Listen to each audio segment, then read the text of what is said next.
Hey y'all, it is early February, almost the second week in February.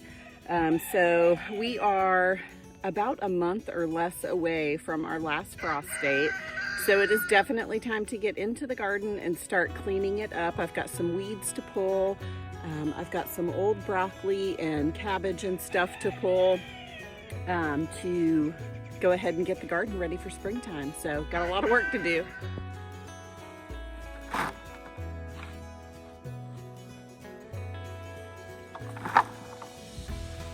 All right, well, I'm out here walking around in the garden, and truth be told, I definitely am guilty of putting stuff in the ground, especially in the winter time. I don't tend to my garden a whole lot in the winter.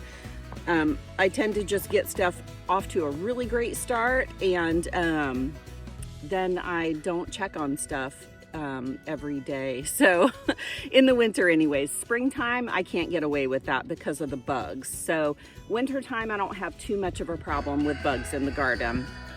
So all that to say, I haven't been out here in a little while, and I was honestly expecting to just pull all my cabbage plants up, but I have several heads of cabbage, and I've never had good luck with cabbage before. You can see there's like a nice big cabbage head here. I've got another one here. This one looks really great too. I mean, they're still small, probably softball size, but hey, I'll take it. This is one of the areas that I had covered up with the tarp in the garden. And so I uncovered it, and basically this is what it looks like when I uncover it. No weeds, but really rough looking. So got my scuffle hoe, which is one of my most favorite garden tools. The scuffle hoe really cleans up the garden very nicely. If you stay up with your weeds, stay on top of them, then you can run the scuffle hoe just under the surface, and it breaks the root of the weed, and you can weed your whole garden so fast with these. As long as the weeds aren't big. If the weeds are big, you got to get down there and hand pull them.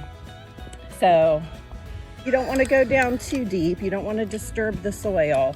You're just basically kind of loosening the top up, getting rid of any dead clumps of grass. I think I'm going to throw some carrots in here later today, and probably getting bit by ants. It's not spring garden prep if you don't get bit by ants.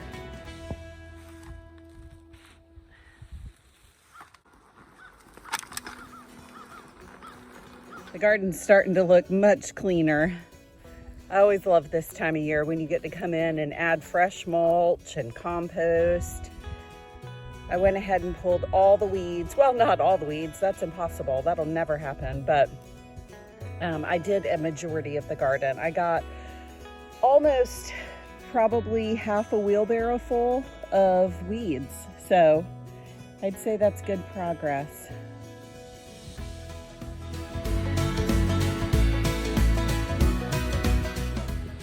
Hey y'all, I just got back from the store, and I went and picked up a whole, you can see it in the back of my truck right there, a whole pallet full of compost. I have been still working on the garden, getting everything all cleaned up, and I've got most of the garden pathways mulched.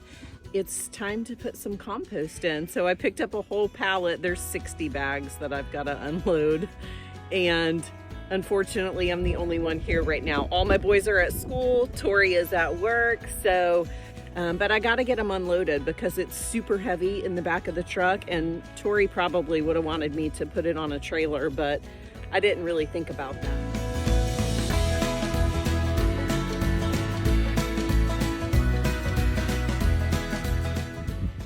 Okay, so let's see here. There's 7 rows right here. Each row will get 3 bags of compost. So we're just gonna add it directly on top of the soil. We are building soil here, folks. And I also think that before compost goes on these couple of rows, I've got some cabbage to harvest. And I definitely am overdue for going through my broccoli. There's actually some really good little small side shoots on all the plants, but we got lots of flowers, but I don't really mind them. They're pretty this late in the season anyway. So after unloading 60 bags of compost, I've realized I really should work on my compost making skills a little bit more. But that's definitely something that our homestead could work on. So I'm gonna distribute all of these bags to the appropriate rows, and then they'll be all laid out, ready to go where they're supposed to go. That way when the boys get home, they can spread it out. Hey y'all, I'm back in the garden, and today I am finally gonna put my potatoes in the ground. I ordered certified seed potatoes this year, which I've never done, and they took forever to get here. They took like a month and a half. So I normally would have planted these a couple of weeks ago, but I'm not worried about it. I'm gonna go ahead and get them in the ground. I'm doing Yukon Gold potatoes this year, which I guess are supposed to be determinate, meaning you don't have to hill them a bunch.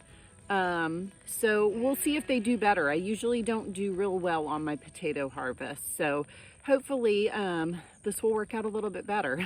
We'll see. All right, so I've got my tray of potato cuttings. I cut these, they were pretty small potatoes anyway, so I'd really just cut them in half. They haven't really sprouted a whole lot, but anyway. So I let them dry a little bit, so this kind of feels like leather. Each potato has several different eyes on it. So I will put these in the ground about, I don't know, maybe 4 or 5 inches deep. These are my 2 potato beds. I'll put them in about 4 to 5 inches deep, and probably about maybe 12 inches apart in the row. Okay, I did about 3 to 4 inch deep holes. I've got all the potatoes in, cut side down. And now I just gotta cover them up. All right, y'all, the carrot seeds that I sowed have started to germinate, and they're coming up really, really well.